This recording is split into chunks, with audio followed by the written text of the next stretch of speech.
यशायाह अध्याय 42। प्रभु का दास। मेरे दास को देखो जिसे मैं संभाले हूँ, मेरे चुने हुए को जिससे मेरा जी प्रसन्न है। मैंने उस पर अपना आत्मा रखा है। वह जाति जाति के लिए न्याय प्रकट करेगा। न वह चिल्लाएगा और न ऊंचे शब्द से बोलेगा। न सड़क में अपनी वाणी सुनाएगा। कुचले हुए नरकट को वह न तोड़ेगा और न टिमटिमाती बत्ती को बुझाएगा। वह सच्चाई से न्याय चुकाएगा। वह न थकेगा और न हियाव छोड़ेगा, जब तक वह न्याय को पृथ्वी पर सितर न करे और द्वीप के लोग उसकी व्यवस्था की बाट जोहेंगे।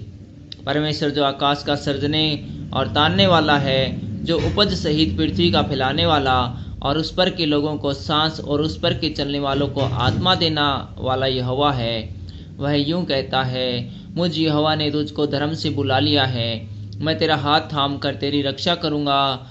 मैं तुझे प्रजा के लिए वाचा और जातियों के लिए प्रकाश ठहराऊंगा, कि तू अंधों की आंखें खोले, बंदियों को बंदी गृह से निकाले और अंधियारे में बैठे हैं उनको काल कोठरी से निकाले।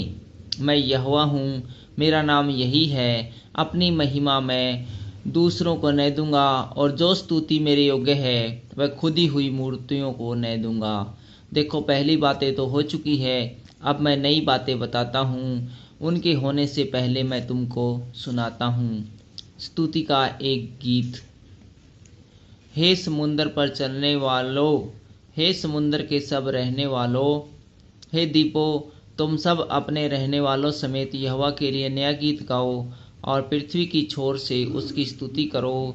जंगल और उसमें की बस्तियां और केदार के बसे हुए गांव जय जयकार करे। सेला के रहने वाले जय जयकार करे। वे पहाड़ों की चोटियों पर से ऊंचे शब्द से ललकारे। वे यहोवा की महिमा प्रकट करें और द्वीपों में उसका गुणवाद करें। यहोवा वीर के समान निकलेगा और योद्धा के समान अपनी जलन भड़काएगा। वह ऊंचे शब्द से ललकारेगा और अपने शत्रुओं पर जयवंत होगा। परमेश्वर द्वारा अपने लोगों की सहायता का वचन। बहुत काल से तो मैं चुप रहा और मौन साधे हुए अपने को रोकता रहा, परंतु अब जच्चा के समान चिल्लाऊंगा। मैं हाँफ हाँफ कर सांस भरूंगा। पहाड़ों और पहाड़ियों को मैं सुखा डालूंगा और उनकी सब हरियाली झुलसा दूंगा। मैं नदियों को दीप कर दूंगा और तालों को सुखा डालूंगा। मैं अंधों को एक मार्ग से ले चलूंगा जिससे वे नहीं जानते, और उनको ऐसे पथ से चलाऊंगा जिन्हें वे नहीं जानते। उनके आगे मैं अंधियारों को उजियाला करूंगा और टेढ़े मार्गों को सीधा करूंगा।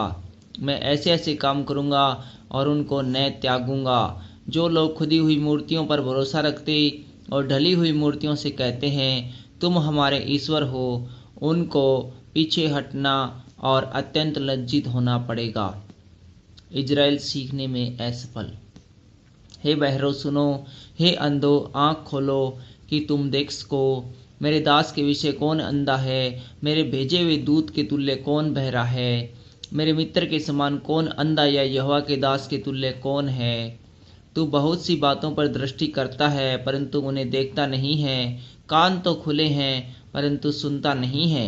यहोवा को अपनी धार्मिकता के निमित्त यह भाया की व्यवस्था की बड़ाई अधिक करे, परंतु ये लोग लुट गए। ये सब के सब गड़रियों में फंसे हुए और काल कोठरियों में बंद किए हुए हैं। ये पकड़े गए और कोई इन्हें नहीं छुड़ाता। ये लुट गए और कोई आज्ञा नहीं देता कि लौटा दो। तुम में से कौन इस पर कान लगाएगा? कौन ध्यान करके होनहार के लिए सुनेगा? किसने याकूब को लुटवाया और इजराइल को लुटेरों के वश में कर दिया? क्या यहोवा ने नहीं किया जिसके विरुद्ध हमने पाप किया, जिसके मार्गों पर उन्होंने चलना न चाहा और न उसकी व्यवस्था को माना? इस कारण उस पर उसने अपने क्रोध की आग भड़काई और युद्ध का बल चलाया, और यद्यपि आग उसके चारों ओर लग गई तो भी वह न समझा, वह जल भी गया तो भी न चेता। Thank you.